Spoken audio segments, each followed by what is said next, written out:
pessoal, meu nome é Priscila Fagundes, sou estudante de farmácia e hoje eu estou aqui com a excelentíssima professora Ingrid, doutora Ingrid Kessler, né? Que sempre foi difícil para a gente na faculdade falar o nome dela. A parte mais difícil da faculdade acho que é a prova, mas o nome da professora é muito difícil. E eu e Ingrid nos tornamos amigas, né? Através da faculdade e graças a Deus estamos numa amizade bem gostosa, produtiva, uma simbiose, porque uma ajuda a outra, né? E a Ingrid se tornou minha cliente. Olha os cabelos dela, acabou de fazer um lindo tratamento no cabelo, né? Só que hoje a gente está com um caso que chegou para mim muito sério, que eu pedi ajuda da minha professora, né? Para a gente poder trazer esse esclarecimento do que é um derrame pleural, o que está acontecendo, né? Se é sério, se não é, né, doutora? Então eu queria muito saber da senhora o que é o derrame pleural, o que acontece e por que acontece. Então, o derrame pleural ele vai ser um acúmulo de líquido dentro do espaço da pleura pulmonar. A pleura ela é como se fosse uma cápsula, né, de tecido que vai estar envolvendo o pulmão. Então a gente tem como se fosse uma cápsula como se fosse uma pele, né, que vai recobrir o pulmão e que ela tem ali normalmente um pouquinho de líquido, de 10 a 20 ml, uma quantidade muito pequena, né, se a gente for comparar ali o tamanho do pulmão. Então a gente tem esse líquido ali que serve só para lubrificação, que muitas vezes vai ser ali a própria excreção pulmonar de algum líquido, né, que a gente pode ter normalmente. Só que o derrame pleural, ele vai ser quando você tem um acúmulo muito grande desse líquido, né, em níveis acima dos normais. Então, muitas vezes você pode, né, precisar ter ali um tratamento médico, onde você vai precisar fazer a drenagem, você vai precisar retirar esse líquido e fazer um tratamento mais intensivo para que você consiga, né, tá trazendo uma melhora do quadro.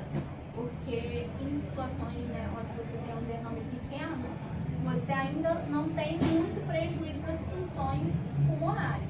Mas quando você tem um derrame muito grande, você começa a prejudicar o funcionamento do pulmão. Então esse pulmão ele não vai tendo mais, né, o funcionamento dele completamente, né, pleno das faculdades normais dele. Sim. E esse derrame ele pode também ser dividido em dois, né? Transnudados e exudados. O que significa isso, professora? Então a gente tem dois tipos, né? Então os transsudados eles vão ser causas mais gerais, né? Então vai ser um líquido, né, que vai ser acumulado ali por conta de alguma combinação, né, de fatores, né, fisiológicos da pessoa. Então essa pessoa ela pode ter uma insuficiência cardíaca, ela pode ter uma cirrose, né, um acúmulo, né, de ascite, porque a cirrose, ascite é um líquido que é produzido pelo fígado que se acumula na cavidade abdominal.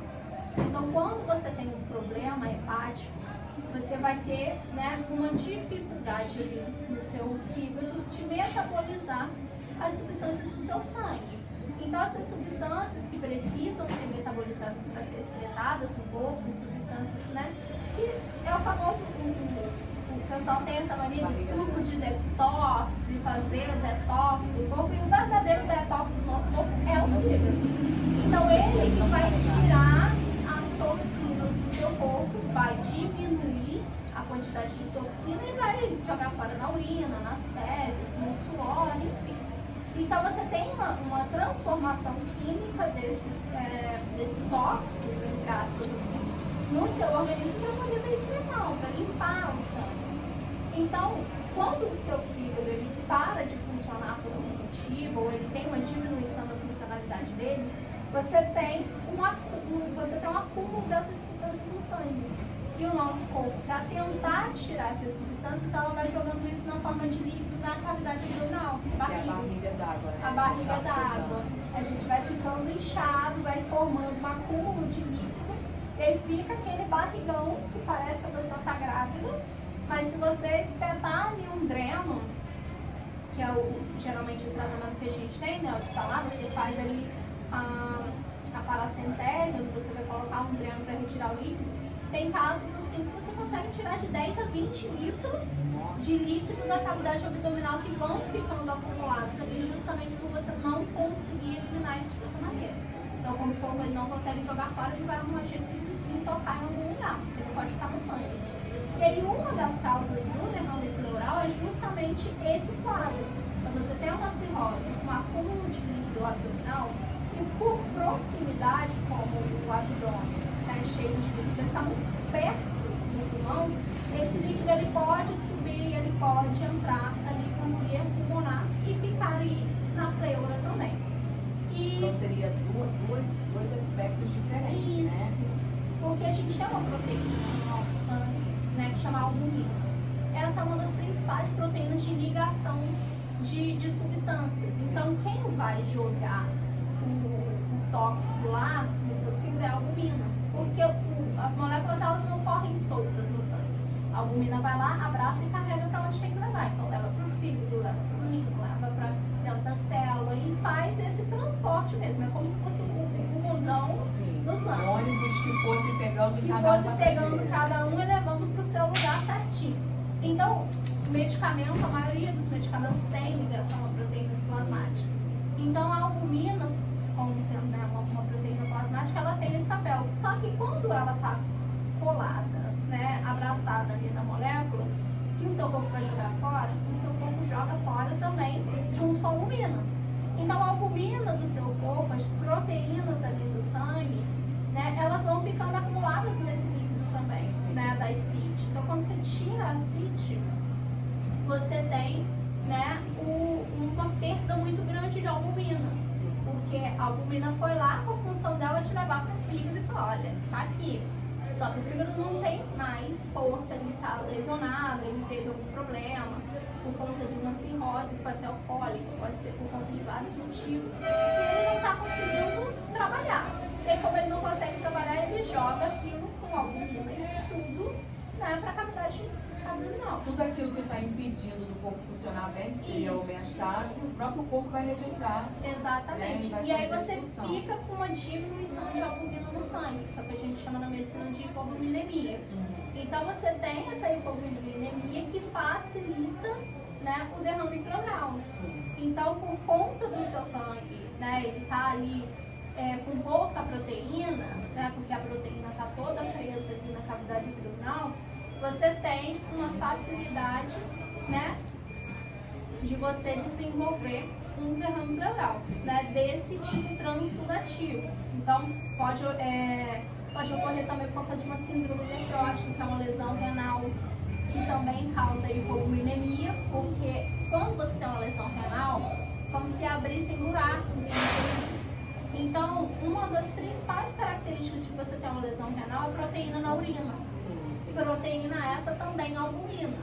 Então, a albumina também pode ser jogada fora pelo rim e também vai estar, né, tendo um mecanismo onde você está perdendo albumina. Você perde albumina, você aumenta a chance de derrame pleural.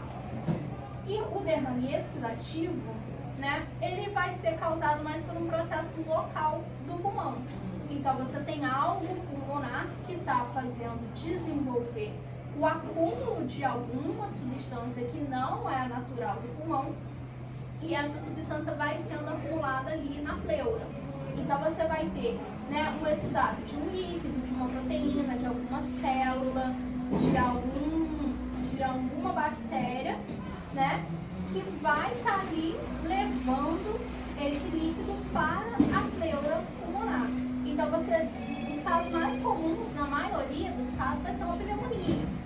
Você teve ali uma infecção, você se contaminou com uma bactéria e esse pulmão, né, vai desenvolver uma pneumonia. Como a bactéria está produzindo metabólitos, está produzindo, né, substâncias para o próprio crescimento delas, essas substâncias, como o nosso organismo ele rejeita, ele vai jogando para fora. Só que ele vai jogando para fora e por fora do pulmão ele tem uma cápsula, que é a pleura. Então vai ficando tudo aquilo acumulado ali. E aí tem pneumonia, alguma doença maligna, né, um câncer de pulmão, uma embolia pulmonar, que é quando você tem, né, uma trombose que se movimenta e chega esse trombo até o pulmão, uma infecção viral, como o Covid, por exemplo. gente teve aí, né, o Covid há muito tempo, era uma das causas, muitos pacientes eles tinham a evolução, né, de uma complicação com derrame pleural durante o Covid e a tuberculose, que também é uma bactéria pulmonar, mas é uma bactéria mais específica. Então a gente tinha, né, essas doenças aí que podem causar esse tipo de líquido, né? Pode causar esse acúmulo. Sim, e assim, para a saúde, o tratamento, quando a gente fala de tratamento, o mais rápido é buscar um hospital, né? Sim, o tratamento para um derrame pleural ele tem que ser hospitalar. Até porque a gente só consegue fazer o diagnóstico correto dentro de um ambiente hospitalar. Você vai precisar de uma tomografia, de um ultrassom, de algum exame, né, para você conseguir detectar. Porque muitas vezes o derrame pleural ele pode vir de uma maneira assintomática. Então muitas vezes você vai descobrir sem querer. Você vai ter ali um sintoma, ou então você não vai ter sintoma, tem derrames que são assintomáticos. Você vai bater uma chapa do pulmão, né, que o pessoal fala, chegou lá, fez o raio-x e tem um líquido aqui, tem um espaço branco aqui.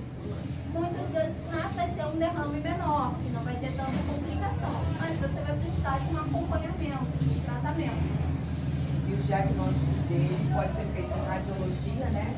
Isso, radiologia, ultrassonografia, você pode colher, né, através de um líquido, você pode inserir, né, uma seringa ou um dreno, retirar esse líquido para poder fazer a análise dele no laboratório, para ver, né, se tem alguma bactéria, para ver se tem alguma coisa, né? E também uma tomografia com contraste, que a tomografia com contraste você consegue ver melhor, né? E aí a gente tem os pacientes que vão ser assintomáticos. Então, geralmente são pacientes que volume pequeno, então você vai chegar e vai descobrir sem querer, o próprio corpo vai absorver, então não vai ter grandes complicações.